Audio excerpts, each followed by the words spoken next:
welcome back to another video. So today I'm going to talk about all the books that I read in January and also a couple of movies that I watched. So the first one that I read needs no explanation whatsoever.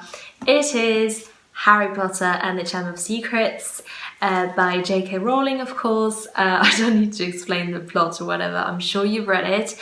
But if you haven't, I urge you to read it. It's so good. The whole series is so good. It's magical and it's just good. It's good for children and it's good for adults. And if you're not in the mood to discover another book and you want to be entertained and you want to go away in a different world, Harry Potter. Always. This next one is called Un soir de décembre de Delphine Vigan. I'll try and find the English title for you guys. This is really short. It's a brief story of a writer, and it's this guy who wrote a really successful first book, and he's trying to read his second one, and it's all about, he's struggling, he's getting lost into his writing, and it has serious impact on his life. He's got 2 kids and a wife, but this is not the main story at all. This book really focused on this character, Mathieu Brun, and he is a very passive character. It feels really nice to hear the story of a unique character that is just lost. And in his life, he once fell in love with this girl. He once had an affair, and he thinks, he received a letter from her, and he's just pondering on the fact of, if he should go back to her or write back or, say hi. And it's, again, this book tackles the memories that you have, how we idealize our memories and we change them over the time, and actually when you're facing the reality, it may be disappointing. This is a good book. It's really powerful. It's short, but it just gets to the point. Yeah, good. Thanks, Mum. By the way, all the books that I'm going to present have been given to me, these are my Christmas presents, so thank you. So the third one that I read is The Ickabog by J.K. Rowling. No, I'm not obsessed, I promise. This is such a good book. It's a tale, and it's about this king who is horrible and who is silly and who listens to 2 of his servants to rule the country, but it becomes a dictatorship very quickly.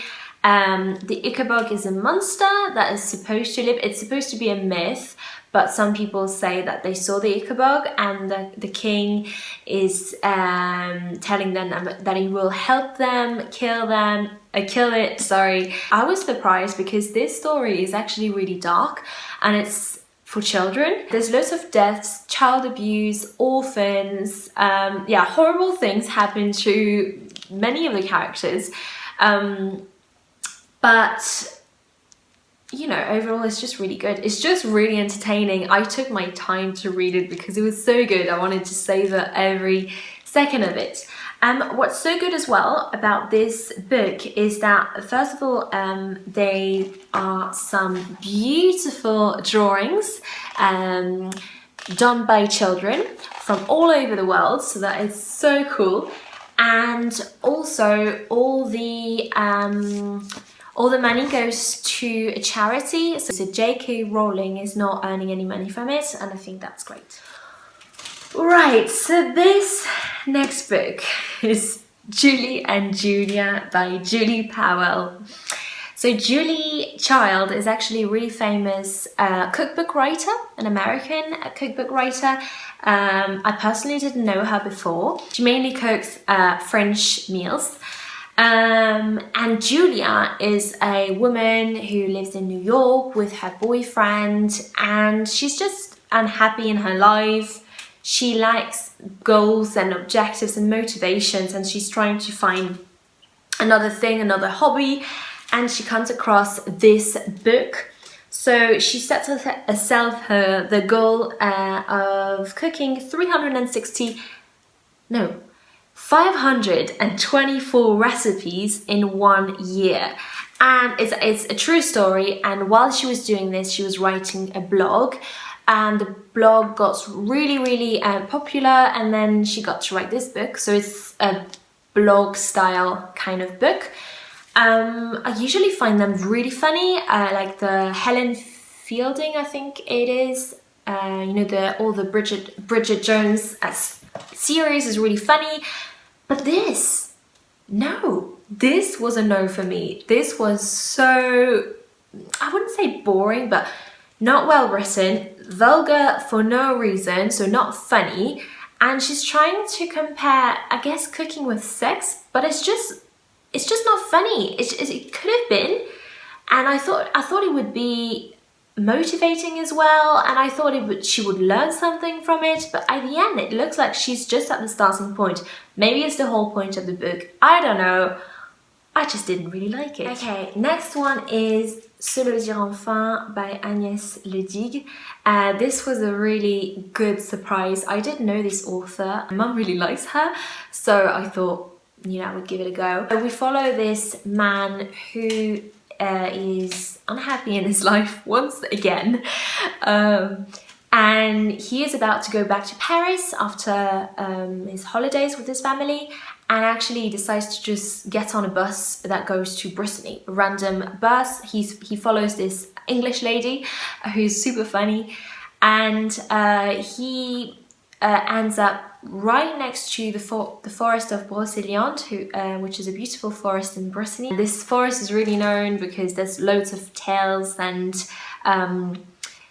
myths around it. There he will meet a few characters in this small village, and all the characters are struggling in their own ways in their lives. And what I loved about this is the connection with nature. They always go to the forest and or to the beach, and they always seem to find answers there. So the forest has a really soothing, caring function for the characters, and it is really central in this book. At times it is a bit cheesy, to be honest.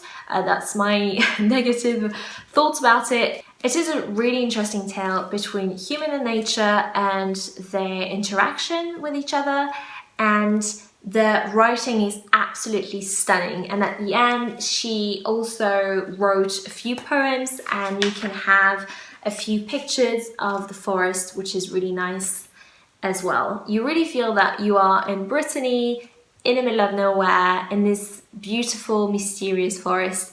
A great read. Honestly, that was one of the best books of that month that I read. Okay, so I said one of the best books because this one was definitely the best one I read this month. And it is called Everything I Never Told You by Celeste Ng.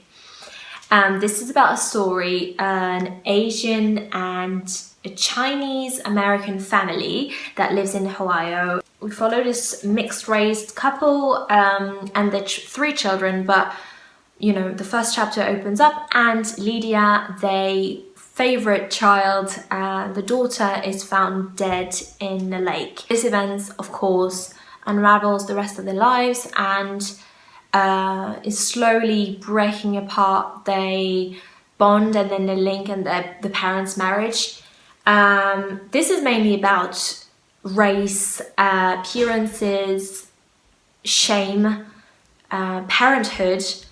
It is a heartbreaking story in which the children are trying to live up to their parents' expectations, and the dad is not saying he's never saying what he really thinks because he wants to appear stronger. The mum, who is projecting all her desires onto her favorite daughter Lydia, and Lydia is trying to live up to her mum's expectation and do everything she wants her to do. I really think that this book is wonderful, especially if you have children, you learn a lot about parenthood and not to follow these parents who are trying their best but are doing an awful job.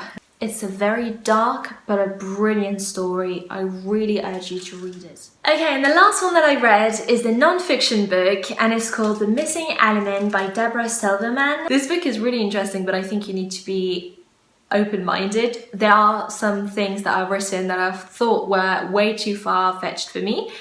But overall really interesting. It's about how we should have 4 elements, so air, earth, water and fire, and all these different elements correspond to different character traits, and we tend to have 3 strong elements and 1 missing. This creates an imbalance in our lives. She also talks about the observer, and that is to observe the way we react to things, or we act, or we behave at certain occasion, to have more self-compassion. Overall, it was a good book. It was not the best self-help book that I've ever read, but it was a good book and it was different from the others, and you learn a lot about yourself and about life. Okay, so to finish with, I wanted to mention 2 good movies that I watched this month.